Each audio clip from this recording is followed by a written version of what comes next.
இன்னைக்கு வந்து நம்ம என்ன பார்க்க போறோம்னா ஏஜ் ஆஃப் ஜான்சன்ல four wheels of novels and இன்னும் சில மைனர் ரைட்டர்ஸ் வந்து இருக்காங்க. இது எல்லாத்தையும் இன்னைக்கு பார்க்க போறோம். ஃபோர் வீல்ஸ் ஆஃப் நாவல்ஸ் அப்படின்னும் இந்த டேர்ம் ஃபர்ஸ்ட் யாரு காயின் பண்ணாங்க அப்படின்னு பார்க்கலாம். இந்த டேர்ம் காயின் பண்ணது வந்து ஜார்ஜ் செயின்ஸ்பெரி. ஸோ அவர் ஒரு ஒர்க் எழுதியிருக்காரு, இங்கிலீஷ் நாவல் அப்படின்னு சொல்லி ஒரு ஒர்க் எழுதியிருக்காரு. அந்த ஒர்க்ல தான் இவர் என்ன பண்றாரு அப்படின்னா த ஃபோர் வீல்ஸ் ஆஃப் நாவல் அப்படின்னு சொல்லி இந்த டேர்ம் காயின் பண்ணி அதுல வந்து ஒரு ஃபோர் நாவலிஸ்ட வந்து அவர் லிஸ்ட் அவுட் பண்ணியிருக்காரு. அந்த ஃபோர் நாவலிஸ்ட் வந்து யார் யாரு அப்படின்னா Samuel Richardson, Henry Fielding, Tobias Smollett, Laurence Sterne. இவங்க 4 பேரும் தான் அந்த four wheels of novel. First வந்து நம்ம சாமுவல் ரிச்சர்ட்சன் பார்க்க போறோம். சாமுவல் ரிச்சர்ட்சனை வந்து நம்ம என்ன சொல்லுவோம் அப்படின்னா ஃபவுண்டர் ஆஃப் இங்கிலீஷ் நாவல் அப்படின்னு சொல்லுவோம். ஸோ இது ஆல்ரெடி எல்லாருக்குமே தெரிஞ்சிருக்கும். ஸோ டாக்டர் ஜான்சன் வந்து என்ன கமெண்ட் பண்றாரு அப்படின்னா there is more knowledge of the heart is one letter of Richardson's than in all Tom Jones. So எல்லா டாம் ஜோன்ஸை விடவும் இந்த ரிச்சர்ட்சனோட ஒர்க்ஸ்ல தான் வந்து நாலேஜ் ஆஃப் ஹார்ட் வந்து இருக்கு, அதுல வந்து ஒரு உயிர் இருக்கு அப்படின்ற மாதிரி அவர் டிஸ்கிரைப் பண்றாரு. நெக்ஸ்ட் வந்து இவர் ஒரு ஒர்க் கம்ப்ளீட் பண்ணியிருக்காரு. டேனியல் டீஃபோட ஒரு இன்கம்ப்ளீட் ஒர்க்கை வந்து இவர் கம்ப்ளீட் பண்ணியிருக்காரு, a tour through the whole island of Great Britain. So இந்த ஒர்க் வந்து யாரு கம்ப்ளீட் பண்ணியிருக்காங்கன்னா சாமுவல் ரிச்சர்ட்சன் தான் வந்து கம்ப்ளீட் பண்ணியிருக்காரு. இவர் வந்து மொத்தமா ஒரு 3 நாவல் எழுதியிருக்காரு. அந்த 3 நாவலுமே எபிஸ்டோலரி நாவல் தான். அதாவது எபிஸ்டோலரி அப்படின்னும் போது லெட்டர் ஃபார்மேட்ல இருக்கும் இல்லையா, ஸோ அதுதான் நம்ம எபிஸ்டோலரி நாவல் அப்படின்னு சொல்லுவோம். ஸோ மொத்தமாவே 3 நாவல்ஸ் தான் எழுதியிருக்காரு. நெக்ஸ்ட் இவரோட ஒர்க்ஸ்குள்ள போலாம். ஸோ இவரோட ஃபர்ஸ்ட் ஒர்க் அப்படின்னு பார்த்தோம்னா யங் மேன் பாக்கெட் கம்பெனியன். இதுதான் இவரோட ஃபர்ஸ்ட் ஒர்க். 1733ல வந்து பப்ளிஷ் ஆயிருக்கு. நெக்ஸ்ட் ஒர்க் வந்து சீசனபிள் எக்ஸாமினேஷன். ஸோ இந்த சீசனபிள் எக்ஸாமினேஷன் வந்து supported parliamentary bill to regulate the London theatre. So London தியேட்டரை வந்து ரெகுலேட் பண்றதுக்காக ஒரு பார்லிமெண்டரி பில் வந்து பாஸ் பண்ணியிருக்காங்க. ஸோ அதை சப்போர்ட் பண்ற மாதிரி என்ன பண்றாங்க, இந்த ஒர்க் வந்து எழுதியிருக்காங்க. நெக்ஸ்ட் வந்து Pamela or virtue rewarded. So இது இல்லாத கொஸ்டின் பேப்பரே நம்ம பார்க்க முடியாது, அந்த அளவுக்கு இது வந்து ரொம்ப ஃபெமிலியரான ஒர்க். இதுதான் இவரோட ஃபர்ஸ்ட் நாவல். ஓகேவா? ஸோ இந்த ஃபர்ஸ்ட் நாவல்ல வந்து 2 பார்ட்டா வந்து பப்ளிஷ் ஆயிருக்கு. ஃபர்ஸ்ட் பார்ட் வந்து 1740ல பப்ளிஷ் ஆயிருக்கு. செகண்ட் பார்ட் வந்து சீரியலைஸ்ட் எடிஷன்ல வந்து பப்ளிஷ் ஆயிருக்கு, லைக் சீரியல்ஸ் மாதிரி பப்ளிஷ் ஆயிருக்கு. 1741ல இருந்து 1742 வரைக்கும் சீரியலைஸ்டா அது வந்து பப்ளிஷ் ஆயிருக்கு. ஸோ இதுல வந்து ஒரு டிபேட் இருக்கு. அதாவது லிட்ரேச்சரை வந்து நம்ம எஜுகேஷனா எடுத்துக்கலாமா இல்ல என்டர்டெயின்மெண்டா எடுத்துக்கலாமா அப்படின்ற ஒரு டிபேட் வந்து இந்த ஒர்க்ல இருக்கு. அண்ட் இதோட மெயின் ஃபோக்கஸ் வந்து எதுல இருக்கு அப்படின்னா மொராலிட்டி. ஓகேவா? ஸோ காமனா இதோட மாரல் என்ன அப்படின்னு, இதோட ஃபோக்கஸ் என்ன அப்படின்னு சொல்லி நம்ம பார்க்கும்போது மொராலிட்டி தான் இதோட ஃபோக்கஸ். நெக்ஸ்ட் இந்த கேரக்டர் பமிலா வந்து எங்க இருந்து எடுத்திருக்காரு அப்படின்னு பார்க்கலாம். ஸோ சிட்னி வந்து ஆர்கேடியா அப்படின்னு சொல்லிட்டு ஒரு ஒர்க் எழுதியிருப்பாரு. அந்த ஒர்க்ல இருந்தா இந்த கேரக்டர் வந்து எடுத்திருக்காரு, பமிலா அப்படின்ற கேரக்டர் வந்து எடுத்திருக்காரு. இப்ப இந்த ஸ்டோரியோட ஜிஸ்ட் பார்க்கலாம். மிஸ்டர் பி அப்படின்னு ஒருத்தர் இருக்காரு. ஸோ இவரோட அம்மா யாரு அப்படின்னா லேடி பி. அவங்க வந்து இறந்து போயிடுறாங்க. ஸோ இந்த மிஸ்டர் பி என்ன பண்றான் அப்படின்னா இவன் கிட்ட வேலை பார்க்குற பொண்ணு தான் இந்த பமிலா அப்படின்ற பொண்ணு. இவன் வந்து ஒரு சர்வெண்ட் கேர்ள். இந்த பொண்ணை வந்து இவன் செடியூஸ் பண்ண ட்ரை பண்ணுவான். இந்த பொண்ணுக்கு வந்து வயசு என்னன்னு பார்த்தோம்னா ஒரு 15 இயர்ஸ் ஓல்டு. இவ வந்து ரொம்ப இன்னசென்ட்டாவும் வர்ச்சுவஸாவும் இருப்பா. ரொம்ப நல்ல பொண்ணு, ரொம்ப டெடிகேட்டடா ஒர்க் பண்ணுவா. ஸோ இவன் வந்து கண்டுபிடிச்சிட்டா இப்படி மிஸ்டர் பி வந்து நம்மள செடியூஸ் பண்ண ட்ரை பண்றான் அப்படின்றத கண்டுபிடிச்சிட்டு இவன் என்ன பண்றா அப்படின்னா பேரண்ட்ஸ்க்கு லெட்டர் எழுதுறான். லெட்டர்ல வந்து என்ன எழுதுறா அப்படின்னா இப்படி mister P is taking advancements அப்படின்னு சொல்லிட்டு இவன் என்ன பண்றா எல்லா விஷயத்தையுமே வந்து பேரண்ட்ஸ் கிட்ட சொல்றான். ஸோ பேரண்ட்ஸ் வந்து யூஸ்வலா என்ன பண்ணுவாங்க, இப்படிப்பட்ட டேஞ்சரஸான இடத்துல நீ ஒர்க் பண்ண தேவையில்லை, நீ வந்துரு அப்படின்னு சொல்லிட்டு தானே சொல்லுவாங்க. அதே மாதிரிதான் இந்த பேரண்ட்ஸும் சொல்றாங்க, நீ வந்து திரும்பி வந்துரு அப்படின்னு சொல்லும்போது இந்த பொண்ணோட சிச்சுவேஷன் இவ வேலைக்கு போனாதான் குடும்பத்தை காப்பாற்ற முடியும். சோ இவ வந்து என்ன பண்றா அப்படின்னா அந்த வேலையை வந்து கண்டினியூ பண்றா. மிஸ்டர் பி வந்து அவனோட அட்டெம்ப்ட விடுற மாதிரியே இல்ல. சும்மா சும்மா அவன் வந்து அந்த பொண்ணை எப்படியாவது ரேப் பண்ணிடணும் அப்படின்னு சொல்லிட்டு அவன் he takes an attempt every time. அப்புறம் என்ன ஆகுது அப்படின்னா இவன் வந்து நான் உனக்கு பே பண்ணிடுறேன் அப்படின்னு சொல்லிட்டு எல்லாம் கேட்கறான். பட் இந்த பொண்ணு வந்து ரெஃப்யூஸ் பண்ணிடுறா.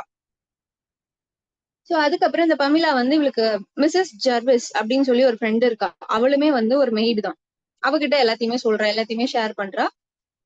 சோ அதுக்கப்புறம் மிஸ்டர் பி வந்து என்ன பண்றான்னா நான் இன்னும் உனக்கு நிறைய அமௌண்ட் தரேன், நிறைய காசு தரேன் அப்படின்னு சொல்லி இவளை வந்து பிரெயின் வாஷ் பண்ண ட்ரை பண்றான். அண்ட் உனக்கு காசு தரது மட்டும் இல்லாம கல்யாணத்தையும் நானே பாத்துக்கிறேன், உனக்கு வந்து மிஸ்டர் வில்லியம்ஸ் அப்படின்றவர் வந்து நான் கல்யாணம் பண்ணி வைக்கிறேன் அப்படின்னு சொல்றாங்க. மிஸ்டர் வில்லியம்ஸ் வந்து ஹீஸ் அ கிளர்ஜி மேன். அவர் எங்க இருக்காருன்னா லிங்கன் ஷேர் அப்படின்ற ஒரு ஊர்ல வந்து இருக்காரு. So he offers marriage and money, இது ரெண்டுமே வந்து ஆஃபர் பண்றான். அப்பயே இந்த பொண்ணு என்ன பண்றா அப்படின்னா இல்ல எனக்கு வேணாம் அப்படின்னு சொல்லிட்டு ரிஜெக்ட் பண்ணிடுறான். சோ இதுக்கப்புறம் மிஸ்டர் பி வந்து என்ன பண்றான் அப்படின்னா இந்த பொண்ணு வந்து லிங்கன் ஷேர்ல இருக்க இவரோட எஸ்டேட்டுக்கு வந்து அனுப்பி வைக்கிறாரு. அனுப்பி வச்சுட்டு இவளோட பேரண்ட்ஸ்க்கு லெட்டர் எழுதுறாரு. இப்படி மிஸ்டர் வில்லியம்ஸ் கூட இந்த பொண்ணு வந்து அஃபேர்ல இருக்கா, அதனால நாங்க என்ன பண்ணிட்டோம் அப்படின்னா இவளை வந்து ஊரை விட்டு அனுப்பி விட்டுட்டோம் அப்படின்னு சொல்லி ஒரு லெட்டர் எழுதுறாரு. பட் பேரண்ட்ஸ்க்கு தான் ஆல்ரெடி உண்மை தெரியுமே, அதனால அவங்க நம்ப மாட்டாங்க. ஸோ இந்த பொண்ணு இப்ப எங்க இருக்கா அப்படின்னா லிங்கன் ஷேர்ல மிஸ்டர் பியோட எஸ்டேட்ல வந்து இருக்கா. ஸோ அங்க போயிட்டு இவ என்ன பண்றா அப்படின்னா ஷி ரைட்ஸ் அ ஜேர்னல். அந்த ஜேர்னலை வந்து இவங்க பேரண்ட்ஸ் வந்து என்னைக்காவது ரீட் பண்ணுவாங்க அப்படின்னு சொல்லிட்டு இவ என்ன பண்றா, ஜேர்னல் வந்து எழுதுறா. பட் அங்கேயுமே இவளுக்கு வந்து ஒரு சர்வைலன்ஸ் வந்து போட்டு வச்சிருக்கான். இவ யாரோட சர்வைலன்ஸ்ல இருக்கா அப்படின்னா மிஸ்ஸஸ் ஜாக்ஸ் இவங்களோட சர்வைலன்ஸ்ல தான் இருக்கா. இவ என்ன பண்ணாலுமே இந்த ஜாக்ஸ் வந்து என்ன பண்ணுவாங்கன்னா மிஸ்டர் பி கிட்ட மாட்டி விட்டுருவாங்க. சோ இந்த மிஸ்டர் பி என்ன பண்ற, திரும்பவும் இவளை வந்து மிஸ்டர்ஸா இன்வைட் பண்ணிட்டே இருக்கும்போது இந்த பமிலா வந்து ஒத்துக்கவே இல்லை. சோ ஃபைனலி இவ யாருக்கிட்ட போய் ஹெல்ப் கேட்கறா அப்படின்னா மிஸ்டர் வில்லியம்ஸ் கிட்ட போயிட்டு ஹெல்ப் கேட்கறா. அப்ப மிஸ்டர் வில்லியம்ஸ் என்ன பண்றான் அப்படின்னா அப்ப நீ என்ன கல்யாணம் பண்ணிக்கோ அப்படின்னு சொல்லி கேட்கறான். சோ அதுக்கப்புறம் என்ன ஆகுதுன்னா மிஸ்டர் பி வந்து லிங்கன் ஷேருக்கு வரான். வந்துட்டு அவன் ஒரு பிளான் போடுறான். அங்க இன்னொரு மெய்டு இருக்கா, நான் அப்படின்னு சொல்லிட்டு இன்னொரு மெய்டு இருக்கா. அந்த மெய்டு மாதிரி டிஸ்கைஸ் பண்ணிட்டு நம்ம வந்து இவளை செடியூஸ் பண்ணிடலாம் அப்படின்னு சொல்லிட்டு ஒரு பிளான் போடுறான். ஆனா பமிலா கண்டுபிடிச்சிருவா. கண்டுபிடிச்சிட்டு ரெஃப்யூஸ் பண்ணிடுவா. சோ இவ்வளவு அட்டெம்ப்டுக்கு அப்புறமும் இவன் மிஸ்டர் பி வந்து என்ன பண்ணுவான் அப்படின்னா இவனோட பேட் இன்டென்ஷன் எல்லாம் போயிடும். அதுக்கப்புறம் இவன் ப்ரொபோஸ் பண்ணுவான், அவருக்கு நான் அவனை கல்யாணம் பண்ணிக்கிறேன் அப்படின்னு சொல்லிட்டு ப்ரொபோஸ் பண்ணும்போது சரி ஓகே ஃபைன் அப்படின்னு சொல்லிட்டு இவன் என்ன பண்ணுவா, கல்யாணம் பண்ணிப்பா. சோ ஃபைனலி மிஸ்டர் பியும் பமிலாவும் கல்யாணம் பண்ணிப்பாங்க. Next work, பமிலா in her exhausted condition. இது வந்து 1742ல பப்ளிஷ் ஆகுது. இதோட மெயின் மோட்டிவ் என்ன அப்படின்னா இந்த பமிலா வந்து பப்ளிஷ் ஆன உடனே நிறைய பேர் வந்து ஆன்டி பமிலா மாதிரி எழுத ஆரம்பிச்சிட்டாங்க, லைக் கவுண்டர் டெக்ஸ்ட் மாதிரி எழுத ஆரம்பிச்சிட்டாங்க. சோ இது எல்லாமே வந்து இதோட கண்டினியூஷன் கிடையாது அப்படின்றது ப்ரூவ் பண்றதுக்காக இவரே ஒரு ஒர்க் வந்து திரும்ப எழுதியிருக்காரு, லைக் சீக்வல் மாதிரி திரும்பவும் ஒரு ஒர்க் வந்து எழுதியிருக்காரு.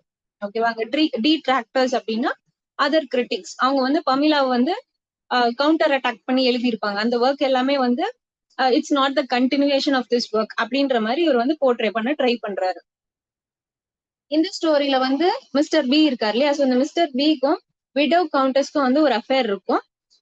என்னென்ன சண்டைகள் வருது, அது எப்படி சால்வ் ஆகுது, ஃபைனலி எப்படி அவங்க வந்து எல்லா பிரச்சனையில இருந்து வெளியில வராங்க அப்படின்றதுதான் இந்த ஸ்டோரி. நெக்ஸ்ட் வந்து என்னென்ன கவுண்டர் டெக்ஸ்ட் இருக்கு அப்படின்றத பார்க்கலாம். An apology for the life of Mrs. Shamila Andrews. So இது எழுதுனது வந்து ஹென்ரி ஃபீல்டிங். இந்த எல்லா ஒர்க்குமே வந்து 1741ல தான் பப்ளிஷ் ஆச்சு. இந்த 4 ஒர்க்குமே 1741ல தான் பப்ளிஷ் ஆயிருக்கு. ஆன்டி பமிலா வந்து எலிசா ஹேவுட் எழுதுது. Memoirs of the life of Lady H, the celebrated Pamela from her birth to the present time. இது வந்து அனானிமஸா பப்ளிஷ் ஆச்சு. இதுவுமே 1741ல தான் பப்ளிஷ் ஆச்சு. The history of the adventures of Joseph Andrews and of his friend mister Abraham Adams. இது வந்து யார் எழுதுனா அப்படின்னா ஹென்ரி ஃபீல்டிங் தான் எழுதிருக்கு.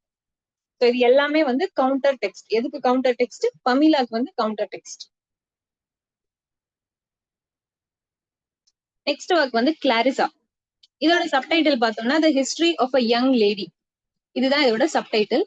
ஸோ இங்க வந்து கிளாரிசா அப்படின்னு சொல்லிட்டு ஒரு வர்ச்சுவஸான லேடி இருக்கா. ஸோ இவ வந்து யாரு கல்யாணம் பண்ணிக்கிறா அப்படின்னா ரோஜர் சோம்ஸ் அப்படின்றவர் வந்து கல்யாணம் பண்ணிக்கிறா. சோ இந்த லைஃப் வந்து அவளுக்கு பிடிக்காம அவ என்ன பண்றா அப்படின்னா ராபர்ட் லவ்லேஸ் அப்படின்றவர் கூட எலோப் ஆயிடுறா. அவர் கூட வந்து ஓடி போயிடுறா. பட் ஸ்டில் அவ என்ன பண்றா அப்படின்னா இவருக்கு வந்து நம்ம ஃபெய்த்ஃபுல்லா இருக்கணும் அப்படின்னு சொல்லி எஃபர்ட் எடுத்து ரொம்பவே ஃபெய்த்ஃபுல்லா இருக்கா அந்த லவ்லேஸ்க்கு. பட் இந்த லவ்லேஸ் வந்து ரொம்ப மோசமானவன். சோ இவன் என்ன பண்றான்னா பயங்கரமா டார்ச்சர் பண்றான்.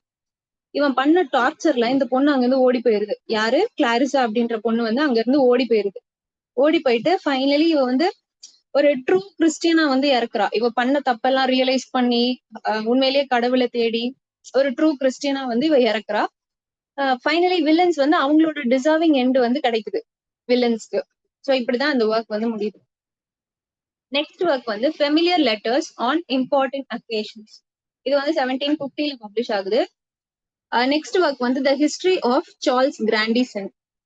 இது வந்து 7 வால்யூம்ஸ்ல பப்ளிஷ் ஆயிருக்கு. இது எதுக்கு ரெஸ்பான்ஸா எழுதியிருக்காங்க அப்படின்னா ஃபீல்டிங்கோட டாம் ஜோன்ஸ் அப்படின்னு ஒரு ஒர்க் இருக்கு இல்லையா, ஒரு ஃபேமஸான ஒர்க். ஸோ அதுக்கு ரெஸ்பான்ஸா எழுதுனதுதான் இந்த ஒர்க். ஸோ இதுல எது முக்கியமா போர்ட்ரே பண்ணிருப்பாங்க அப்படின்னா மேல் வர்ச்சு. இது வரைக்கும் ஃபீமேல் வர்ச்சுவை பத்தி தான் நம்ம பார்த்துட்டு இருந்தோம். இந்த ஒர்க்ல வந்து மேல் வர்ச்சுவை பத்தி சொல்லியிருப்பாங்க. இதுல வந்து 3 முக்கியமான கேரக்டர்ஸ் வராங்க. Hargrave Pollexfen, Harriet Byron and Charles Grandison. இந்த ஹார்கிரேவ் போலன்ஃபென் இருக்காரு இல்லையா, இவர் என்ன பண்றாருன்னா ஹாரியட் பைரனை கிட்னாப் பண்றாரு, கிட்னாப் பண்ணிட்டு போயிடுறாரு. ஓகேவா, அவங்கள வந்து சார்ல்ஸ் கிராண்டிசன் வந்து எப்படி ரெஸ்கியூ பண்றாரு அப்படின்றதான் ஸ்டோரி. அண்ட் ஃபைனலி இவங்க ரெண்டு பேரும் வந்து கல்யாணம் பண்ணிப்பாங்க, ஹாரியட் பைரனும் சார்ல்ஸ் கிராண்டிசன்.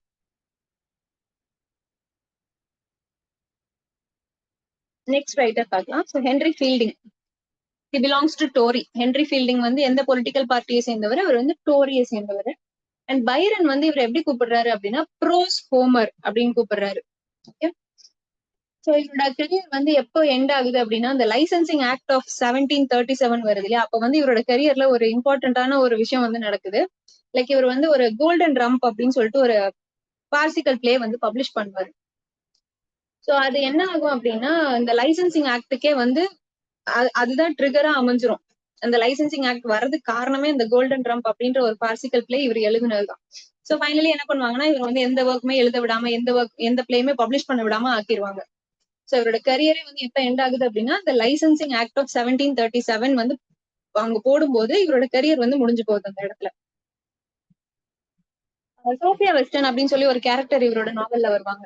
ஸோ இந்த சோஃபியா வெஸ்டர்ன் அப்படின்ற கேரக்டர் வந்து எதை இன்ஃபுளுன்ஸ் பண்ணி எடுத்திருக்காரு அப்படின்னா இவரோட ஒய்ஃப் சார்லட் கிரடாக்.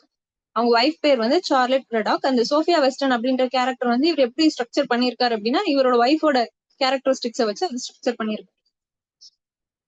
நெக்ஸ்ட் இவர் வந்து எந்த ஜேர்னலுக்கு வந்து எடிட்டரா இருந்தாரு அப்படின்னா சாம்பியன். 1739 இருந்து 1741 வரைக்கும் அது ரன் ஆச்சு. லைக் ஒரு 3 இயர்ஸ் வந்து இது ரன் ஆயிருக்கு. இது வந்து ஒரு த்ரைஸ் வீக்லி மேகசின். இதுக்கு வந்து எடிட்டரா இருந்திருக்காரு. அண்ட் இதுல வந்து ஒரு சூடானம் வந்து யூஸ் பண்ணியிருக்காரு, கேப்டன் ஹெர்குலஸ் வினிகர். இந்த சூடானமை யூஸ் பண்ணி இவர் என்ன பண்ணிருக்காருன்னா ராபர்ட் வால்போல் இருக்காரு இல்லையா, நம்ம prime minister, first prime minister of Britain, அவரை வந்து பயங்கரமா சட்டரைஸ் பண்ணி எழுதியிருப்பாரு. நெக்ஸ்ட் வந்து இன்னும் ஒரு ஜேர்னலுக்கு வந்து இவர் எடிட்டரா இருந்திருக்காரு, கவென்ட் கார்டன். சோ இதுலயுமே வந்து ஒரு சூடானம் யூஸ் பண்ணியிருக்காரு, சார் அலெக்சாண்டர் டிராக்கென்சிர். அண்ட் டோட்டலி இவர் வந்து 25 பிளேஸ் எழுதியிருக்காரு இன் ஜஸ்ட் 9 இயர்ஸ். 9 இயர்ஸ்க்குள்ள இவர் என்ன பண்ணிருக்காரு 25 பிளேஸ் வந்து எழுதியிருக்காரு. இது நான் ஆல்ரெடி சொன்னேன் இல்லையா கோல்டன் ட்ரம்ப் அப்படின்னு சொல்லிட்டு, இது வந்து ஒரு பார்சிக்கல் பிளே. இதை பப்ளிஷ் பண்ணதுனால தான் அந்த லைசன்சிங் ஆக்டே போட்டாங்க. அது போட்ட உடனே இவரோட கரியர் காலி. இன்னும் ஒரு 2 ஜேர்னலுக்கு வந்து இவர் எடிட்டரா இருந்திருக்காரு.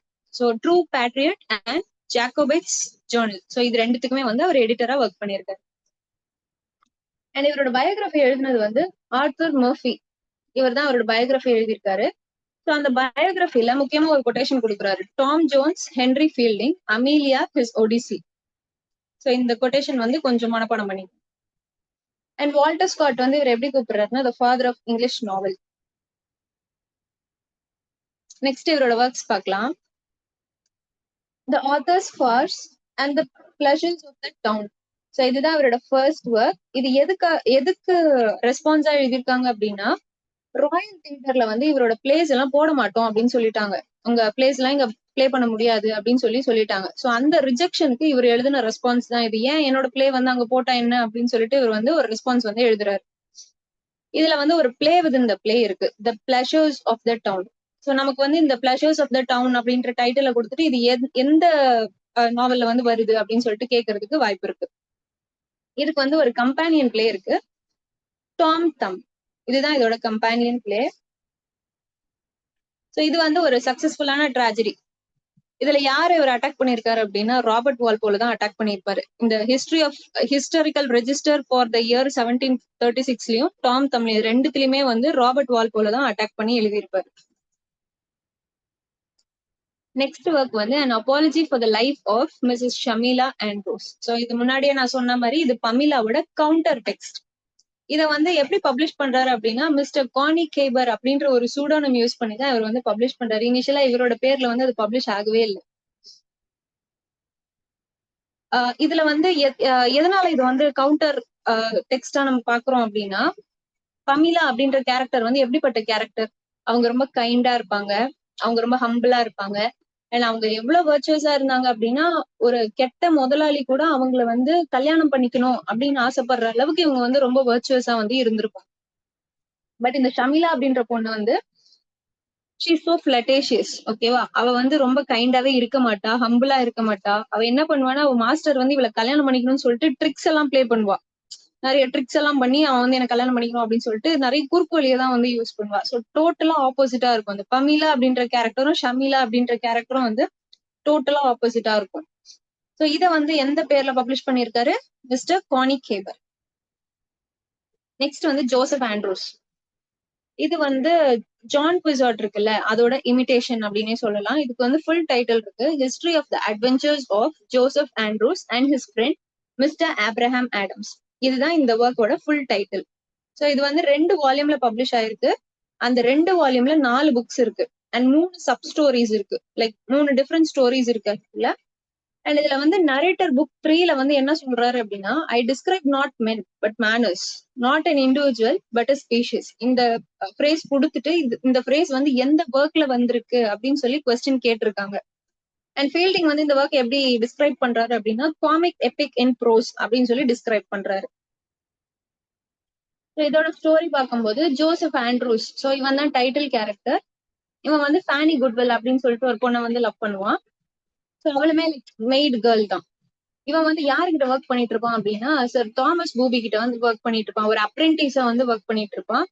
இவன் வந்து ரொம்ப ஹேண்ட்ஸமா இருப்பான் போல இருக்கு. இந்த ஸ்டோரியில இருக்க எல்லா ஃபீமேல் கேரக்டர்ஸ்க்குமே இவன் மேல ஒரு க்ரஷ் இருக்கும். ஆனா இவனுக்கு ஃபேனி குட்வில் தான் பிடிக்கும். அவளுக்கு ரொம்ப ஃபெய்த்ஃபுல்லா இருப்பான். மேடம் ஸ்லிப்ஸ்லாப்புக்கு வந்து இவன் மேல ஒரு க்ரஷ் இருக்கும். அப்புறம் லேடி பூபிக்கு வந்து இவன் மேல ஒரு க்ரஷ் இருக்கும். சோ இந்த எல்லா டிஸ்ட்ராக்ஷன்ஸையும் தாண்டி இவன் எப்படி ஃபைனலி அந்த ஃபேனி குட்வில்ல வந்து கைப்பிடிக்கிறான் அப்படின்றதுதான் ஸ்டோரி. இதுக்கு நடுவுல வந்து லியோனோரா அப்படின்னு சொல்லிட்டு ஒரு கேரக்டர் வருவாங்க. இந்த லியோனோரா வந்து இடையில இவன் டிராவல் பண்ற கேப்ல வந்து ஒரு ஸ்டோரி சொல்லிட்டு போவாங்க. The history of Leonora or the unfortunate jilt. So இதுதான் அந்த ஸ்டோரி. ஸோ ஃபைனலி வந்து ஜோசப் ஆண்ட்ரூஸ்க்கு அவங்க பேரண்ட்ஸ் யார் அப்படின்றது ஆக்சுவலா தெரியாது இல்லையா? ஸோ ஃபைனலி இவன் வந்து ஒரு ஸ்ட்ராபெரி மோல் வந்து இவன் உடம்புல இருக்கும். அதை வச்சு இவங்க வந்து கண்டுபிடிப்பாங்க. அப்படி வில்சன் தான் இவரோட ஒரிஜினல் ஃபாதர் அப்படின்னு சொல்லிட்டு கண்டுபிடிப்பாங்க. அண்ட் இவரோட சிஸ்டர் தான் வந்து யாரு அப்படின்னா பமிலா. நெக்ஸ்ட் ஒர்க் பார்க்கலாம். The history of the life of the late mister Jonathan Wild the great. So இந்த ஒர்க் வந்து இவர் யாருக்கிட்ட இருந்து திருடிட்டாரு அப்படின்னா, ஸ்மாலட் கிட்ட இருந்து திருடிட்டாரு. வைல்ட் இந்த டைட்டில் இருக்கு இல்லையா, வைல்டு, ஜோனதான் வைல்டு அப்படின்னு இருக்குல்ல. இந்த வைல்டு வந்து எதை சிம்பலைஸ் பண்ணுது அப்படின்னா, crime, corruption and violence. So இதுல வந்து மேன்கைண்ட 2 விதமா வந்து டிஃபைன் பண்ணிருப்பாங்க. ஒண்ணு வந்து those who use their own hands, இன்னொன்னு வந்து those who employ the hands of others. தன்னை மட்டுமே நம்பி இருக்கிற ஒருத்தரும் மத்தவங்களை நம்பி இருக்கிற ஒருத்தரும். சோ இப்படி வந்து மேன்கைண்ட 2ஆ பிரிச்சிருப்பாங்க. இது யார்கிட்ட இருந்து திருடினது? ஸ்மாலட் கிட்ட இருந்து திருடினது. இதை வந்து திட்டி அவர் இன்னொரு ஒர்க் வரை எழுதியிருப்பாரு. நெக்ஸ்ட் ஒர்க் வந்து டாம் ஜோன்ஸ். டாம் ஜோன்ஸோட ஃபுல் டைட்டில் வந்து the history of Tom Jones a foundling. So இது வந்து ஒரு bildungsroman and picaresque novel. Bildungsroman அப்படின்னும் போது it deals with person formative years or spiritual education, எப்படி transform ஆகுறாங்க அப்படின்றத பத்தின ஒரு ஒர்க்.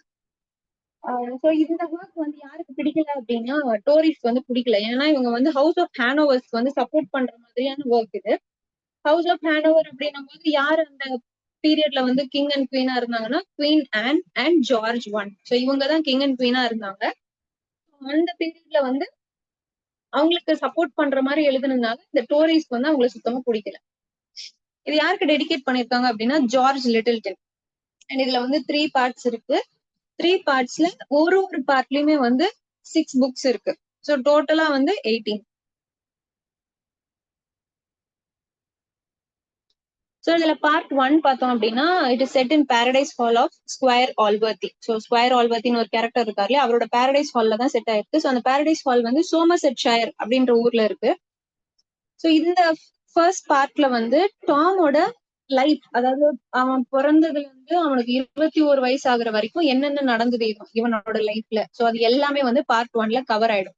அண்ட் இவன் வந்து சுத்தமா ஸ்கொயர் ஆல்வர்த்தி கிட்ட டச்லயே இல்லாம இருப்பான். அதையுமே வந்து இதுல கவர் பண்ணிருப்பாங்க. அண்ட் பார்ட் 2ல வந்து இவனோட அட்வென்ச்சர்ஸ், லண்டன் போகும்போது இவன் என்னென்ன அட்வென்ச்சர்ஸ் வந்து பார்த்தான் அப்படின்றத பத்தி பார்ட் 2ல கொடுத்துருப்பாங்க. அண்ட் பார்ட் 3 வந்து it is set in London. அதுல வந்து சிட்டி லைஃபோட ஒரு அக்லி ரியாலிட்டியை வந்து கொடுத்துருப்பாங்க. ஓகே, சிட்டி லைஃப் வந்து எப்படி ஒரு அதோட அக்லி சைடு வந்து எப்படி இருக்கும் அப்படின்றது வந்து கொடுத்துருப்பாங்க. நெக்ஸ்ட் ஒர்க் வந்து A Journey from This World to the Next. இது வந்து ஒரு சட்டையர். நெக்ஸ்ட் வந்து அமீலியா. அமீலியா தான் வந்து இவரோட லாஸ்ட் நாவல். இது வந்து 4 வால்யூம்ஸ்ல பப்ளிஷ் ஆகுது. இது வந்து இட் இஸ் ஆல்சோ சட்டையர். இதுல வந்து நிறைய ஆட்டோபயோகிராபிக்கல் எலிமெண்ட்ஸும் இருக்கு. சோ இது என்ன ஸ்டோரி அப்படின்னா, அமீலியா அப்படின்னு ஒரு கேர்ள் இருக்கா. அவ வந்து ரொம்ப ஃபெய்த்ஃபுல்லா இருக்கா. அவ யாரு மேரேஜ் பண்ணிக்கிறா அப்படின்னா கேப்டன் வில்லியம் பூத் அவனை வந்து மேரேஜ் பண்ணிக்கிறா. சோ அந்த இடத்துல இன்னொரு கேரக்டர் வராங்க, மிஸ் மேத்யூஸ் அப்படின்னு ஒரு கேரக்டர் வராங்க. இவங்க என்ன பண்றாங்கன்னா, அமிலியாவோட ஹஸ்பண்ட் இருக்காரு இல்லையா கேப்டன் வில்லியம் பூத், அவர் வந்து செடியூஸ் பண்ணிடுறாங்க. ஸோ செடியூஸ் பண்ணதுக்கு அப்புறம் கேப்டன் வில்லியம் பூத்தை வந்து கொண்டு போய் நியூ கேட் பிரிசன்ல வந்து அடைச்சு வச்சிருவாங்க. ஓகேவா? சோ ஃபைனலி என்ன ஆகும் அப்படின்னா, இவர் மேல தப்பு இல்லை அப்படின்றத வந்து ப்ரூவ் பண்ணி கஷ்டப்பட்டு இவரை வந்து ரிலீஸ் பண்ணி கூப்பிட்டு வருவாங்க. சோ இதோட அந்த ஸ்டோரி முடியும். நெக்ஸ்ட் ஒர்க் வந்து the journey of the voyage to Lisbon. இதுல வந்து ஒரு depressing account of his last travels வந்து இருக்கும். இவரோட லைஃப்ல வந்து லாஸ்ட் இவரை டிராவல் பண்ணுவார் இல்லையா ஒரு சில பிளேசஸ்க்கு. அந்த பிளேசஸ்ல வந்து எந்தெந்த விஷயங்கள் வந்து இவரை ரொம்ப பாதிச்சுது அப்படின்றத பத்தி சொல்லியிருப்பாரு. நெக்ஸ்ட் வந்து டோபியாஸ் ஸ்மாலெட். இவர் வந்து he's the founder of the Britain. இது வந்து ஒரு ஜேர்னல். சோ இந்த ஜேர்னலோட ஃபவுண்டர் யாரு அப்படின்னா டோபியாஸ் ஸ்மாலெட். அண்ட் இவர் எதுக்கு எடிட்டரா இருந்திருக்காருன்னா இந்த கிரிட்டிக்கல் ரிவ்யூ வந்து எடிட்டரா இருந்திருக்காரு. இந்த பிரிட்டன் அப்படின்றது வந்து ரொம்பவே கான்ட்ரவர்ஷியலா இருந்தது. சீக்கிரமாவே மூடிட்டாங்க அது. நெக்ஸ்ட் இவர் வந்து 2 ஒர்க்ஸ் டிரான்ஸ்லேட் பண்ணிருக்காரு. அலின் ரீனாஸ் லெசேஜ் அவங்களோட கில் பிளாஸ் அண்ட் டான் குவிசாட் இது ரெண்டுத்தையுமே வந்து டிரான்ஸ்லேட் பண்ணிருக்காங்க. இவரோட மத்த ஒர்க்ஸ் பார்க்கலாம். ஆல்சிஸ்டி. சோ இந்த ஆல்சிஸ்டி அப்படின்றது வந்து இட் இஸ் அ மாஸ்க், ஒரு மியூசிக் ஓப்ரா. ஓகேவா? சோ இதுக்கு மியூசிக் வந்து கம்போஸ் பண்ணது யாருன்னா ஹேண்டல் அப்படின்றவர், HANDEL ஹேண்டல் அப்படின்றவர். சோ இந்த மியூசிக் வந்து இந்த மார்க்ஸ் வந்து இவங்க என்ன பண்ணவே இல்லை அப்படின்னா ஸ்டேஜ் பண்ணவே இல்லை. சோ ஸ்டேஜ் பண்ணாததுனால இந்த மியூசிக்கை வந்து ஹேண்டில் என்ன பண்றாரு அப்படின்னா ட்ரைடனோட ஒரு ஒர்க்குக்கு வந்து அப்ளை பண்ணிடுறாரு. சாங் ஃபார் சென்ட் சிசிலியாஸ் டே அப்படின்னு ஒரு ஒர்க் இருக்கு இல்லையா ட்ரைடனோடது, அதுக்கு வந்து இந்த மியூசிக்கை தூக்கி போட்டுருவாரு. நீங்க தான் பிளே பண்ணல, நான் இது தூக்கி அங்க போட்டுக்கிறேன் அப்படின்னு சொல்லிட்டு இந்த மியூசிக் அப்படியே தூக்கி அங்க போட்டுருவாரு. நெக்ஸ்ட் வந்து அட்வென்ச்சர்ஸ் ஆஃப் ரோடரிக் ரேண்டம். இது வந்து இவரோட first novel and it is a பிகாரஸ்க் நாவல். இது எதை பேஸ் பண்ணுது அப்படின்னா இவரோட naval experience and theatrical disappointments இதை பேஸ் பண்ண நாவல் தான் இது. இவர் யார் அட்டாக் பண்றாரு அப்படின்னா டேவிட் கேரிக்கா அட்டாக் பண்றாரு. இவர் வந்து ஒரு ஆக்டர். ஓகேவா? சோ தியேட்ரிக்கல் டிசப்பாயின்மெண்ட்ஸ் அப்படின்னும் போது ஒரு ஆக்டர் வந்து இவர் என்ன பண்றாரு கிரிட்டிசைஸ் பண்றாரு. அண்ட் இவரை வந்து மார்மசெட் அப்படின்ற கேரக்டரை வச்சு இவர் என்ன பண்றாரு அட்டாக் பண்றாரு. இதுல இன்னும் நிறைய கேரக்டர்ஸ் வராங்க, like Crab, Potion, squire. So இந்த மாதிரி நிறைய கேரக்டர்ஸ் வந்து வராங்க.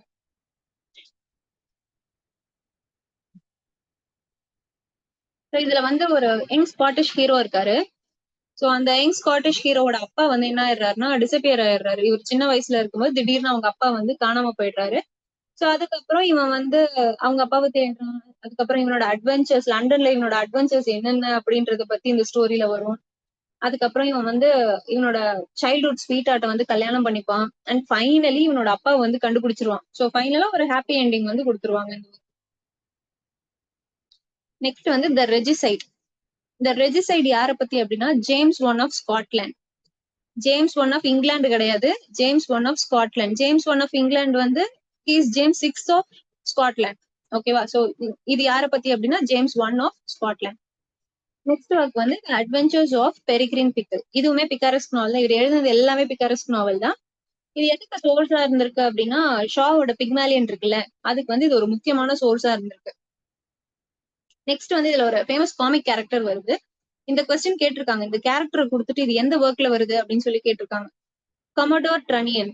சோ இது வந்து ஒரு காமிக் கேரக்டர் இந்த அட்வென்ச்சர்ஸ் ஆஃப் பெரிகிரின் பிக்கல். இவரோட நெக்ஸ்ட் ஒர்க் வந்து the adventures of Ferdinand Count Fathom. இதுவும் ஒரு பிகாரஸ்க் நாவல் தான். இதுலதான் என்ன பண்ணிருக்காரு அப்படின்னா ஃபீல்டிங் வந்து ஒரு பிளாட்டை திருடிட்டாருன்னு சொன்னேன் இல்லையா, அந்த ஜோனத்தன் வைல்டு அப்படின்ற பிளாட்டை வந்து திருடிட்டாருன்னு சொன்னேன் இல்லையா, அதுக்கு வந்து இவர் பயங்கரமா அக்யூஸ் பண்ணி இவர் திட்டி இந்த ஒர்க்ல வந்து எழுதியிருப்பாரு. நெக்ஸ்ட் ஒர்க் வந்து history of England. So basically இது ஒரு ஹிஸ்டாரிக் ஒர்க். நெக்ஸ்ட் வந்து the reprisal or the tars of old England. So இது எங்க ஸ்டேஜ் பண்றாங்க அப்படின்னா ட்ரரி லைன் தியேட்டர் இருக்கு இல்லையா, அந்த தியேட்டர்ல வந்து இந்த பிளே ஸ்டேஜ் பண்றாங்க. நெக்ஸ்ட் ஒர்க் வந்து the life and adventures of Sir Launcelot Greaves. இதுவும் ஒரு பிகாரஸ்க் நாவல் தான். இது எதோட இமிடேஷன் அப்படின்னா சர்வாண்டஸோட டான் குவிசாட் இருக்கு இல்லையா, அதோட இமிடேஷன் தான். இதுல முக்கியமா ரெண்டு கேரக்டர்ஸ் வராங்க. ஒன்னு வந்து லான்ஸ்லாட், இன்னொன்னு வந்து கிராப்ஷா. இந்த லான்ஸ்லாட் அப்படின்ற கேரக்டர் வந்து it is modelled on Don குவிசாட். அதாவது சர்வாண்டஸோட ஒர்க்ல டான் குவிசாட் வராங்க இல்லையா, அந்த டான் குவிசாட்டை மாடல் பண்ணி எடுத்த கேரக்டர் தான் இந்த லான்ஸ்லாட் அப்படின்றவன். அதே ஸ்டோரியில சான்சோ பான்சோ அப்படின்னு சொல்லிட்டு ஒருத்தன் வருவான், அவனை மாடல் பண்ணி எடுத்ததுதான் இந்த கிராப்ஷா. ஓகேவா? சோ டான் குவிசாட்டை மாடல் பண்ணி எடுத்தது வந்து லான்ஸ்லாட், சான்சோ பான்சோவை மாடல் பண்ணி எடுத்தது வந்து கிராப்ஷா. நெக்ஸ்ட் ஒர்க் வந்து travels through France and Italy. அடுத்தது the history and adventures of an atom. இது வந்து ஒரு பொலிட்டிக்கல் சட்டையர். இதுல வந்து என்ன பண்ணிருப்பாங்கன்னா பிரிட்டிஷ் பொலிட்டிக்கல் பார்ட்டிஸை வந்து அட்டாக் பண்ணி எழுதியிருப்பாங்க. பட் இந்த டிஸ்கைஸ் ஆஃப் ஜாப்பனீஸ் நேம்ஸ், அந்த பிரிட்டிஷ் பொலிட்டிக்கல் பார்ட்டிஸ் எல்லாத்துக்கும் ஒரு ஜாப்பனீஸ் நேம் கொடுத்து அதை அட்டாக் பண்ணி வச்சிருப்பாங்க. நெக்ஸ்ட் வந்து எக்ஸ்பெடிஷன் ஆஃப் ஹம்ப்ரி கிளிங்கர். இதுதான் இவரோட லாஸ்ட் நாவல். அண்ட் இது வந்து எபிஸ்டோலரி நாவல். இது வரைக்கும் பிகாரஸ் பார்த்தோம், இது வந்து எபிஸ்டோலரி நாவல். இதுல வந்து பிராம்பிள் அப்படின்னு சொல்லிட்டு ஒருத்தரோட ஃபேமிலி இருக்கு. அந்த ஃபேமிலி வந்து என்ன பண்றாங்கன்னா இங்கிலாந்து, ஸ்காட்லாந்து எல்லா இடத்துக்கும் வந்து டிராவல் பண்ணி போயிட்டு இருக்காங்க. அண்ட் இதுல இன்னொரு கேரக்டர் வரும், ஹம்ப்ரி கிங்கர் அப்படின்ற முக்கியமான கேரக்டர். இவன் தான் டைட்டில் கேரக்டர். இவன் வந்து ஒரு ஆஸ்லர். ஆஸ்லர் அப்படின்னா அந்த ஹார்ஸ் எல்லாம் பாத்துப்பாங்கல்ல, அவங்களதான் ஆஸ்லர் அப்படின்னு சொல்லுவோம். சோ ஃபைனலி என்ன ரிவீல் ஆகுது அப்படின்னா, இவன் இந்த ஹம்ப்ரி கிளிங்கர் அப்படின்றவன் வந்து பிராம்பிளோட இல்லெஜிட்டிமேட் சன். இத வந்து ஃபைனலா தான் அவங்க டிஸ்கவர் பண்ணுவாங்க. நெக்ஸ்ட் ரைட்டர் பார்க்கலாம். So Lawrence Stern. இவர் தான் நம்ம 4வது வீல். இவர் வந்து ஒரு ஐரிஷ் ரைட்டர். இவரோட ஃபர்ஸ்ட் ஒர்க் வந்து பொலிட்டிக்கல் ரொமான்ஸ். இது வந்து ஒரு சட்டாரிக்கல் அலிகரி. ஸோ இந்த சட்டாரிக்கல் அலிகரி அப்படின்றது வந்து இட் இஸ் லிட்டரரி டெக்னிக். இதுல என்ன காம்பினேஷன் இருக்குன்னா அலிகரியும் இருக்கு, சட்டையரும் இருக்கு. ஸோ ரெண்டுத்தையும் கம்பைன் பண்ணி என்ன பண்றாங்கன்னா ஒரு சொசைட்டல் இஷ்யூவோ ஒரு பொலிட்டிக்கல் இஷ்யூவோ ஏதோ ஒண்ணு அதை வந்து சட்டரைஸ் பண்றதுக்காக என்ன பண்ணிருக்காங்க, இந்த லிட்டரரி டெக்னிக் வந்து யூஸ் பண்ணிருக்காங்க. அண்ட் இந்த நாவல் வந்து it is a novel with key. Novel with key அப்படின்னும் போது நமக்கு அதுக்கு வந்து ஒரு டேர்ம் இருக்கு. அது என்ன டேர்ம் அப்படின்னா ரோமனெக்லெஃப். ஓகேவா? உண்மையா இருக்கிற கேரக்டர்ஸை வந்து யூஸ் பண்ணி அவங்கள சட்டரைஸ் பண்ணி எழுதுற ஒரு ஒர்க்கை தான் வந்து என்ன சொல்லுவாங்க அப்படின்னா ரோமனெக்லெஃப் அப்படின்னு சொல்லுவாங்க. இதுல வந்து எதை பத்தி டிஸ்கிரைப் பண்றாங்க அப்படின்னா quarrel between a church lawyer and archbishop and a dean. இவங்க 3 பேருக்கு என்னென்ன குவாரல் இருக்கு அப்படின்றத பத்தி அவங்க சொல்றாங்க.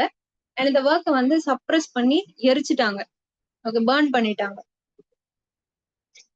நெக்ஸ்ட் ஒர்க் வந்து the life and opinions of Tristram Shandy. So இந்த ட்ரிஸ்டம் ஷாண்டில வந்து ஷாண்டி அப்படின்ற வேர்டுக்கு மீனிங் வந்து ஹாஃப் கிரேசி. இது வந்து 2 வால்யூம்ஸ்ல பப்ளிஷ் ஆகுது. 1759 வந்து 2 வால்யூம்ஸ் தான் பப்ளிஷ் ஆகுது. அதுக்கப்புறம் வருஷம் போக போக என்ன ஆகுது அப்படின்னா மொத்தமா 9 வால்யூம்ஸ் ஆயிடுச்சு. இதை வந்து ஸ்ட்ரீம் ஆஃப் கான்சியஸ்னஸ்க்கு ப்ரோஜெனிட்டர் அப்படின்னு சொல்றாங்க. ஸ்ட்ரீம் ஆஃப் கான்சியஸ்னஸ்னா என்னது? Flow of characters thoughts and feelings. அது வந்து ஒரு கண்டினியூஸ் வேல இருக்கும், அதே சமயம் அன்ஸ்ட்ரக்சர்டா இருக்கும், ஒரு ஸ்ட்ரக்சரே இல்லாம இருக்கும், அப்படியே கண்டினியூஸ் ஃப்ளோவா இருக்கும். அதுதான் நம்ம ஸ்ட்ரீம் ஆஃப் கான்சியஸ்னஸ் அப்படின்னு சொல்லுவோம். அதுக்கு வந்து இது ஒரு ப்ரோஜெனிட்டரா இருந்திருக்கு அப்படின்னு சொல்றோம். நெக்ஸ்ட் வந்து இவர ஒரு விஷயத்த கோட் பண்றாரு, இந்த லைனை வந்து கோட் பண்றாரு. I have written this work under greatest heaviness of heart. என் மனசுல வந்து பயங்கர பாரத்தோட நான் என்ன பண்ணேன், இந்த ஒர்க் வந்து எழுதியிருக்கேன் அப்படின்னு சொல்லியிருக்காரு. இதுல வந்து ட்ரிஸ்டம் அப்படின்ற டைட்டில் கேரக்டர் இருக்கு இல்லையா, இவன் வந்து இவன் லைஃப் ஸ்டோரியை நரேட் பண்ற மாதிரி தான் வரும். இதுல நிறைய டைக்ரெஷன்ஸ் இருக்கு, சும்மா அங்கங்க டிவியேட் ஆகி கதை வேற எங்கெங்கயோ போயிட்டு இருக்கும். அண்ட் இதுல வந்து ட்ரிஸ்டம் வந்து புக் 4ல தான் பிறக்கவே செய்யறாரு. புக் 3 வரைக்கும் அவர் பிறக்கவே இல்லை. 4ல தான் வந்து இந்த டைட்டில் கேரக்டரே வந்து இன்ட்ரோடியூஸ் பண்ணுவாங்க. நெக்ஸ்ட் முக்கியமான கேரக்டர்ஸ் அப்படின்னு பார்க்கும்போது இக்னிஷியஸ் சான்சோ அப்படின்னு ஒரு கேரக்டர் இருக்கான். இவன் என்ன பண்றான் அப்படின்னா he fights against abolition of slavery. ஸ்லேவரிக்கு அகெயின்ஸ்டா அவன் என்ன பண்றான், குரல் கொடுக்குறான். And he writes a letter to Sterne. ஸ்டர்னுக்கு லெட்டர் எழுதி நீங்க வந்து ஸ்லேவரி பத்தி எழுதுங்க அப்படின்னு சொல்லிட்டு லாரன்ஸ் ஸ்டர்னுக்கு வந்து லெட்டர் எழுதுறான். இன்னும் முக்கியமான கேரக்டர்ஸ் எல்லாம் இருக்கு. இந்த வால்டர் அப்படின்றவர் தான் ட்ரிஸ்டமோட ஃபாதர். அம்மாவோட பேர் வந்து கொடுத்துருக்க மாட்டாங்க. அண்ட் டாபி வந்து ட்ரிஸ்டமோட uncle. Corporal trim and Susanna இவங்க 2 பேரும் வந்து சர்வெண்ட், டாபியோட சர்வெண்ட்ஸ். இன்னும் 2 முக்கியமான கேரக்டர் இருக்கு. ஒன்னு வந்து டாக்டர் ஸ்லாப், இன்னொன்னு வந்து யாரிக். ஸ்டர்னுக்கு வந்து ரொம்ப பிடிச்ச பென் நேம் என்ன அப்படின்னா யாரிக். இந்த யாரிக் வந்து ஸ்டர்னோட பென் நேம், ரொம்ப ஃபேவரட்டான ஒரு பென் நேம். நெக்ஸ்ட் ஒர்க் வந்து sentimental journey through France and Italy by Mister Yorick. இப்பதான் சொன்ன யாரிக் அப்படின்றது இவருக்கு பிடிச்ச பெண் நேம் அப்படின்னு சொல்லியிருந்தேன் இல்லையா. ஸோ இதுல வந்து இவரு ஸ்மாலட்டை வந்து கிரிட்டிசைஸ் பண்றாரு. ஸ்மாலட்டை வந்து ஸ்மெல் ஃபங்கஸ் அப்படின்ற ஒரு நேம் யூஸ் பண்ணி இவர் கிரிட்டிசைஸ் பண்றாரு. ஸோ இந்த ஒர்க் எழுதுனதுக்கு அப்புறம் ஸ்டர்னுக்கு வந்து ஒரு பேர் கெயின் பண்றாரு. என்ன பேர் அப்படின்னா ஹை பிரீஸ்ட் ஆஃப் சென்டிமெண்டலிசம். ஸோ இந்த ஒர்க்குக்கு அப்புறம் தான் அவருக்கு வந்து அந்த பேர் கிடைக்குது. இந்த ஒர்க் வந்து எதுக்கு ரிப்ளையா எழுதியிருக்காருன்னா ஸ்மாலட்டோட work travels through France and Italy அந்த ஒர்க்குக்கு இதை வந்து ரிப்ளையா எழுதியிருக்காரு. இவரோட லாஸ்ட் ஒர்க் வந்து journal to Eliza. Journal to Eliza அப்படின்றது வந்து ஸ்விஃப்ட் ஒரு ஒர்க் எழுதியிருப்பாருல, எஸ்டெல்லா அப்படின்னு சொல்லிட்டு ஒரு ஒர்க் எழுதியிருப்பாரு. அதை மாடல் பண்ணி இவர் ஜேர்னல் டு எலிசா அப்படின்னு எழுதியிருக்காரு. இதை யாருக்கு அட்ரஸ் பண்றாரு அப்படின்னா இந்த எலிசபெத் டிராப்பர். இந்த எலிசபெத் டிராப்பர் தான் அங்க எலிசா அப்படின்னு கொடுத்துருக்காரு. இதோட 4 வீல்ஸும் முடிஞ்சிருச்சு. இன்னும் மைனர் ரைட்டர்ஸ் எல்லாம் இருக்காங்க அந்த ஜான்சன்ஸ் ஏஜ்ல. அதை முடிச்சிட்டோம் அப்படின்னா நியோ கிளாசிக்கல் ஏஜ் வந்து முடிஞ்சிடும். Henry McKinsey. ஸோ இந்த ஹென்ரி மெக்கன்சி வந்து ஹீஸ் அ ஸ்காட்டிஷ் ரைட்டர். இவரை வந்து என்ன எப்படி கூப்பிடுவாங்க அப்படின்னா அடிசன் ஆஃப் த நார்த். இதை வந்து இம்பார்ட்டன்டா இருக்கும். Addison of the North. யாரை வந்து அடிசன் ஆஃப் நார்த் அப்படின்னு கூப்பிடுறாங்க அப்படின்னு சொல்லி கொஸ்டின் வரதுக்கு வாய்ப்பு இருக்கு. அண்ட் இவர் வந்து 2 ஜேர்னல்ஸ் வந்து ரன் பண்ணியிருக்காரு. ஒன்னு வந்து த லாஞ்சர், இன்னொன்னு வந்து த மிரர். ரெண்டுமே வந்து ஷார்ட் லிவ் ஜேர்னல்ஸ் தான். இவரோட ஒரு முக்கியமான ஒர்க் மட்டும் தெரிஞ்சுக்கிட்டா போதும், the man of feeling. Next வந்து சார்லட் லெனாக்ஸ். இவங்க வந்து ஸ்காட்டிஷ் ரைட்டர். இவங்களோட ஒர்க்ஸ் பார்த்தோம்னா poems on several occasions, art of coquetry. Coquetry அப்படின்றது வந்து ஃபிளட்டேஷியஸ் பிஹேவியர் அப்படின்னு அர்த்தம். இது வந்து ஒரு போயம், சரியா. நெக்ஸ்ட் ஒர்க் வந்து the life of Harriet Stuart. இதுதான் இவங்களோட first novel. The life of Harriet Stuart இதுதான் ஃபர்ஸ்ட் நாவல். நெக்ஸ்ட் வந்து the female quixote or the adventures of Arabella. இது வந்து 1752ல பப்ளிஷ் ஆகுது. இப்போ நம்ம ஃபீமேல் குவிசார்ட் அப்படின்ன உடனே நமக்கு டக்குன்னு ஸ்ட்ரைக் ஆகும், இது அங்க இருந்து சுட்டது தானே அப்படின்னு சொல்லிட்டு. ஸோ இது வந்து இமிடேஷன் ஆஃப் டான் குவிசார்ட் தான். அண்ட் ஜேன் ஆஸ்டினோட ஒரு ஒர்க் இருக்கு இல்லையா, நார்த்தாங்கர் அபே அப்படின்னு சொல்லிட்டு ஒரு ஒர்க் இருக்கு இல்லையா, அதுவுமே இந்த ஒர்க்கை மாடல் பண்ணி எழுதுனதுதான். இந்த ஃபீமேல் குவிசார்ட்டை மாடல் பண்ணி எழுதுனதுதான் அந்த நார்த்தாங்கர் அபே. ஸோ இதுல வந்து 2 கேரக்டர்ஸ் வராங்க. ஒன்னு வந்து அரபெல்லா, இன்னொன்னு வந்து டாக்டர். ஸோ இந்த அரபெல்லா என்ன பண்றா அப்படின்னா she reads lot of romance stories. நிறைய ரொமான்ஸ் ஸ்டோரிஸ் பார்த்து இவ என்ன பண்றேன்னா she imagines herself as a heroine. நான் பெரிய ஹீரோயின், நான் இப்படி நான் அப்படின்னு சொல்லிட்டு இவ என்ன பண்றா ஒரு ஃபேண்டசி வேர்ல்டுக்குள்ள வந்து போயிட்டா. நம்ம வந்து நம்மள ஒரு ராஜகுமாரை வந்து கல்யாணம் பண்ணிப்போம் அப்படின்ற மாதிரி ஒரு ஃபேண்டசி வேர்ல்டுக்குள்ள வந்து போயிட்டா. So there comes a doctor. இவர் இந்த டாக்டரோட வேலை என்ன அப்படின்னா he explains the difference between literature and reality. இங்க பாருமா, இது வந்து கதை, இது வந்து ரியாலிட்டி. லைஃப்ல வந்து இப்படி எல்லாம் நடக்காது அப்படின்னு சொல்லிட்டு இந்த டாக்டர் என்ன பண்றாரு, அந்த பொண்ணுக்கு வந்து டீச் பண்றாரு. அதாவது லிட்ரேச்சரும் ரியாலிட்டியும் வேற வேற அப்படின்றத வந்து அந்த பொண்ணுக்கு புரிய வைக்கிறாரு. நெக்ஸ்ட் ஒர்க் வந்து ஹென்ரிட்டா. ஹென்ரிட்டால வந்து ஒரு ஆர்ஃபன் கேர்ள் இருக்கா. அந்த ஹென்ரிட்டா அப்படின்றவ தான் அந்த orphan girl. So she flees to London to escape the attentions of Catholic tutor. இந்த கேத்தலிக் டியூட்டர் வந்து he so much interested in to this girl. அதனால இந்த பொண்ணு என்ன பண்றா அப்படின்னா இவன்ட்டு எஸ்கேப் ஆகுறதுக்காக லண்டனுக்கு வந்து ஓடி போயிடுறா. ஓடி போன இடத்துல வந்து லார்ட் கிளேர்வில் அப்படின்னு சொல்லிட்டு ஒருத்தர் இருக்காரு. அவரை வந்து கல்யாணம் பண்ணிக்கிறார். இவர் வந்து ஒரு பிரெஞ்சு மேன். அவரை வந்து கல்யாணம் பண்ணிட்டு செட்டில் ஆயிருக்கா. ஸோ இதுதான் அந்த ஸ்டோரி. நெக்ஸ்ட் ரைட்டர் வந்து பிரான்சிஸ் பர்னி. ஸோ இவங்களை வந்து டாக்டர் ஜான்சன் எப்படி கூப்பிடுறாரு அப்படின்னா லிட்டில் ஃபேன்சி அப்படின்னு கூப்பிடுறாரு. And his little character monger. இவங்களோட கேரக்டர்ஸ் வந்து ரொம்ப அழகா அவங்க கேரிகேச்சர் பண்ணியிருப்பாங்க. ஸோ அதனால இவங்களை வந்து லிட்டில் கேரக்டர் மாங்கர் அப்படின்னு சொல்றாரு. நெக்ஸ்ட் இவங்களோட ஒர்க்ஸ் பார்க்கலாம். ஈவ்லினா. ஈவ்லினா தான் இவங்களோட ஃபர்ஸ்ட் ஒர்க். ஸோ இவங்களோட முக்கியமான 4 ஒர்க் வந்து இதுல கொடுத்துருக்கேன். இது ஒரு தடவை குரோனாலஜிக்கல் ஆர்டர்ல வந்து கேட்டிருந்தாங்க. இந்த 4 ஒர்க்கையும் கொடுத்து குரோனாலஜிக்கல் ஆர்டர்ல வந்து இதை அரேஞ்ச் பண்ணுங்க அப்படின்னு சொல்லி கேட்டிருந்தாங்க. இதோட சப்டைட்டில் வந்து the history of young lady's entrance into the world. இதை வந்து எப்படி ஞாபகம் வச்சுக்கலாம் அப்படின்னா சப்டைட்டில் ஒரு தடவை ரீட் பண்ணி பாருங்க. The history of young lady's entrance into the world. முதல்ல எப்போ ஒரு பொண்ணு இந்த வேர்ல்டுக்குள்ள என்டர் ஆனா அந்த பொண்ணு யாருன்னு கேட்டா நம்ம கரெக்டா ஈவ் தானே சொல்லுவோம். ஈவ்லினா. கரெக்டா டைட்டில் மேட்ச் ஆயிடுச்சா. ஸோ அப்படி வந்து இதை நம்ம மெமரைஸ் பண்ணிக்கலாம். இது வந்து ஒரு எபிஸ்டாலரி அண்ட் சென்டிமெண்டல் நாவல். இது ஃபர்ஸ்ட் அனானிமஸா தான் பப்ளிஷ் ஆகுது. லேட்டரா தான் நமக்கு தெரிய வருது பிரான்சிஸ் பர்னி தான் இந்த ஒர்க் எழுதியிருக்காங்க. இவங்களோட நெக்ஸ்ட் ஒர்க் வந்து சிசிலியா. சிசிலியா வந்து இட் இஸ் செட் இன் 1779. இதோட சப்டைட்டில் வந்து memoirs of a heiress.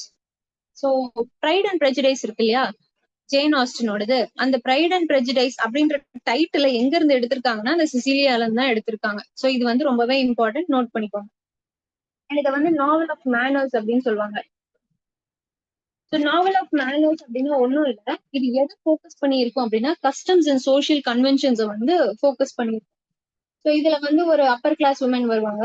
So அவங்க வந்து என்னென்ன ட்ரையல்ஸ் அண்ட் ட்ரிபுலேஷன்ஸ் வந்து ஃபேஸ் பண்றாங்க அப்படின்றத பத்தி இருக்கும். அண்ட் ஃபைனலி இவங்க வந்து ஒரு சோஷியலி சுப்பீரியர் மேனை வந்து லவ் பண்ணி கல்யாணம் பண்ணிப்பாங்க. ஸோ இதுதான் இந்த ஸ்டோரி. நெக்ஸ்ட் ஒர்க் வந்து கமீலா. கமீலாவோட சப்டைட்டில் வந்து A Picture of Youth. இதையுமே வந்து சின்ன டெக்னிக் யூஸ் பண்ணி நம்ம வந்து மனப்பாடம் பண்ணிக்கலாம். Picture of youth. ஸோ இந்த பிக்சர் வந்து நம்ம கேமரா வச்சு எடுப்போமா, கேமரா வந்து ஷார்ட்டா கேம் அப்படின்னு சொல்லலாம்ல. ஸோ அங்க வந்து கேம் இருக்கு. ஸோ இதை வச்சு நம்ம அசோசியேட் பண்ணி படிச்சுக்கலாம். இது வந்து எதை பத்தி அப்படின்னா it deals with matrimonial concerns. So இதுல வந்து ஒரு சில கேரக்டர்ஸ் கொடுத்துருப்பாங்க, அவங்களோட மேரேஜ் வந்து எப்படி நடக்குது அப்படின்றத பத்தி தான் இந்த எல்லா ஸ்டோரியுமே. இந்த 4 பேருக்கு எப்படி மேரேஜ் நடக்குது அப்படின்றதான் ஸ்டோரி. லைக் கமிலா, டைரால், லவினியா, யுஜீனியா, இவங்க எல்லாருமே. நெக்ஸ்ட் ஒர்க் வந்து த வாண்டரர். இதோட சப்டைட்டில் வந்து ஃபீமேல் டிஃபிகல்டிஸ். இது வந்து ஒரு ஹிஸ்டாரிக்கல் நாவல். நம்ம பார்க்க போற லாஸ்ட் ரைட்டர் வந்து சாரா ஃபீல்டிங். இவங்க யாரு அப்படின்னு நமக்கு தெரியும், ஹென்ரி ஃபீல்டிங்கோட சிஸ்டர். இவங்களோட ஒர்க் வந்து the adventure of David Simple. இதோட சப்டைட்டில் வந்து containing an account of his travel through the cities of London and Westminster in search of real friend. இதுதான் இந்த ஒர்க்கோட சப்டைட்டில். அண்ட் இன்னும் 2 ஒர்க்ஸ் வந்து எழுதியிருக்காங்க, the governess, the little female academy, David Simple volume the last. இது வந்து first ஒர்க்கோட sequel.